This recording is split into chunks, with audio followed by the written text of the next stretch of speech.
Tapos na ako mag-TikTok mga Team OA. Diyan ako nag-TikTok. So, uwi na. Panahon na para ko pahinga-pahinga. Ay, hindi. Mag-work pa pala ako. So, yun na. Bye! So, mga Team OA ko, bibili ako ng food sa 7-Eleven 24/7. Kasi ito lang, sa nakikita ko ito lang pwede sa akin. Pork, sisig. Sana wala itong chicken, no?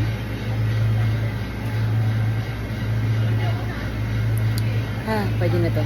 Tapos, bilang ako ng biskwit. Alam mo, masarap na biskwit. Baka nandito. Ay, bila akong hopya na lang. Ang favorite yung hopya.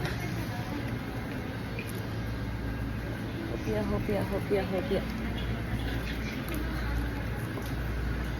Wala yung hopya ang gusto ko. Ayun. Favorite hopya.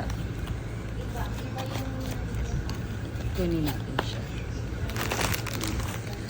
Ay, durog din. Thanks, sis.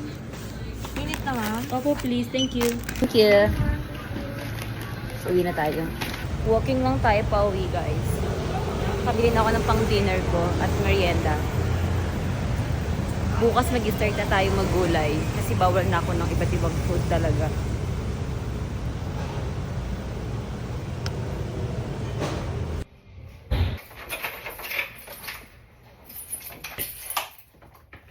Hi! Nakauwi na ako. Yun lang. Ang ganap ko ngayong araw. Pero ngayon kasi, gagawa ako ng mga content, yung mga ibang trabaho ko, hindi ko pa nagagawa kasi nga nagbakasyon. So, bibidyo-bidyo man ako. Then after that, pahingang konti, tapos mag-compute. Yun lang. Bye! Salamat mga Team OA!